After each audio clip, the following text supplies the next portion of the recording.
Salam semangat pagi. Hari ini saya ingin berbagi dengan Anda informasi yang saya dapatkan. Raja Salomo di kitab Pengkhotbah menyebutkan bahwa segala sesuatu di muka bumi ini ada waktunya. Ada waktunya bagi kita untuk sibuk bekerja, melakukan berbagai aktivitas di bawah matahari. Dan ada pula waktunya bagi kita untuk beristirahat di malam hari. Pernahkah di antara kita yang bertanya-tanya, mengapa ketika kita tertidur di malam hari, mata kita ini harus tertutup? Salah satu alasannya adalah karena mata adalah jendela tubuh. Sering ya kita dengar kalimat ini. Ketika mata kita terbuka, itu akan mengirimkan sinyal ke otak kita untuk bekerja, terus menggunakan energinya. Tapi ketika mata kita tertutup untuk beristirahat di malam hari, maka otak kita akan lebih rileks dan mulai melakukan pemulihan sendiri. Bukan hanya otak, tapi ketika mata tertutup untuk tertidur, organ-organ tubuh kita yang lain pun melakukan pemulihannya. Jadi jika kita ingin menghemat uang kita di masa depan, supaya tidak keluar untuk biaya pengobatan ke rumah sakit terus, mari kita mulai dari melakukan hal yang kecil, yang sederhana, yaitu cukup tidur. Karena orang dewasa membutuhkan waktu 7-8 jam untuk beristirahat.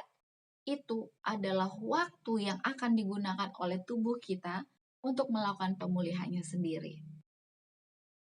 Ada beberapa ciri jika kita kurang tidur atau kita lihat keluarga kita atau orang kenalan kita yang kurang tidur. 3 ciri yang akan saya sebutkan adalah ciri secara umum. Yang pertama adalah ketika orang mulai mudah lupa. Misalnya di pagi hari ketika hendak pergi ke kantor, lupa di mana menaruh kunci, atau lupa di mana meletakkan handphone.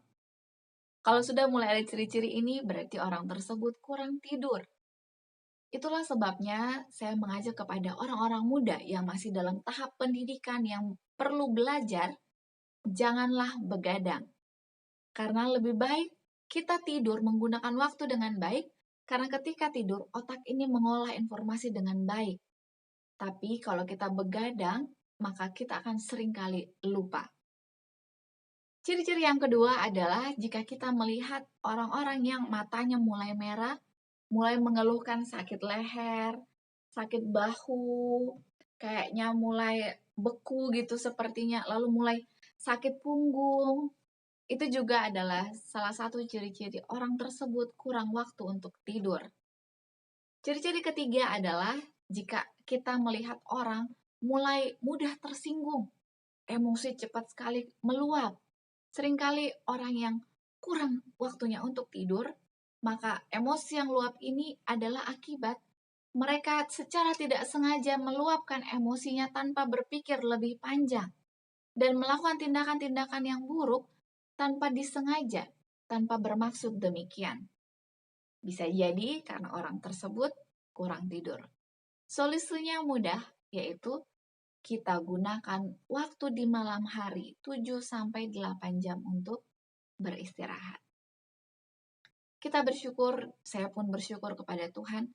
Tuhan menetapkan waktu bagi tubuh kita ini untuk memulihkan diri dan pilihan diberikan kepada kita untuk menggunakan waktu dengan baik, terutama ketika malam hari untuk tertidur. Jangan korbankan waktu untuk beristirahat dengan hal-hal yang dapat ditunda atau hal-hal yang tidak diperlukan. Sayangi tubuh kita dengan beristirahat.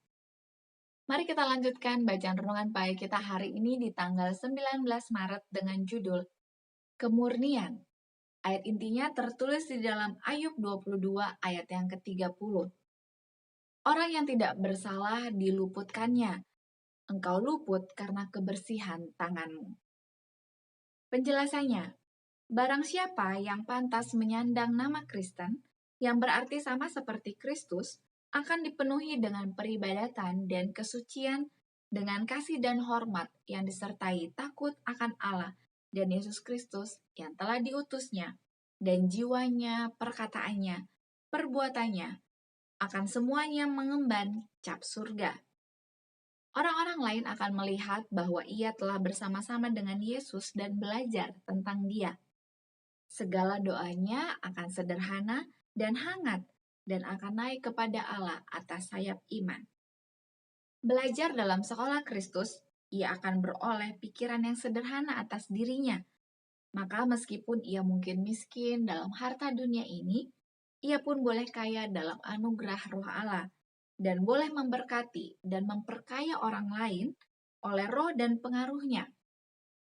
Karena Kristus ada di dalam dia menjadi suatu mata air yang memancar kepada hidup yang kekal. Ia akan memancarkan sekelilingnya suatu suasana pengharapan dan keberanian hati dan kekuatan, dan akan mempermalukan orang-orang yang duniawi, egois, orang-orang yang mengaku percaya di bibir saja, yang mempunyai nama untuk hidup tetapi mati.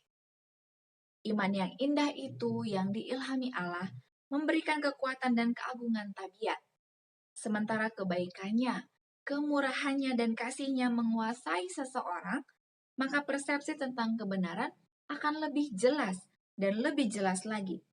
Lebih tinggi dan lebih kuduslah keinginan akan kemurnian hati dan kecemerlangan pikiran. Jiwa yang tinggal dalam suasana pemikiran yang kudus dan murni diubah oleh pergaulan dengan Allah melalui membaca firman-Nya. Kebenaran itu begitu besar, jangkauannya begitu jauh, begitu dalam, dan begitu luas, sehingga diri tidak kelihatan. Hati dilunakan dan tunduk pada kerendahan hati, kebaikan, dan kasih. Dengan pikiran yang sudah dimurnikan, mereka akan menjadi cerdas. Kesucian hati dan keindahan roh ini lebih berharga dari emas, baik untuk waktu sekarang ini atau waktu kekekalan nanti. Hanya orang yang suci hatinya akan melihat Allah. Aplikasinya hari ini bagaimana kita bisa memiliki hati yang murni dan hati yang disucikan, biarlah kita boleh mengutamakan orang lain dibanding diri kita sendiri. Contohnya, kita bisa memberikan tempat duduk kita di bus kepada orang yang lebih tua atau yang lebih membutuhkan. Atau kita bisa memberikan antrian kita kepada orang lain yang sedang terburu-buru. Mari kita lakukan apa saja untuk berusaha memberikan hati kita kepada Tuhan dan biarkan Dia menguasai hati kita. Slogan kita awali hari ini dengan renungan pagi. Bagaimana kita menggunakan waktu kita sehari-hari?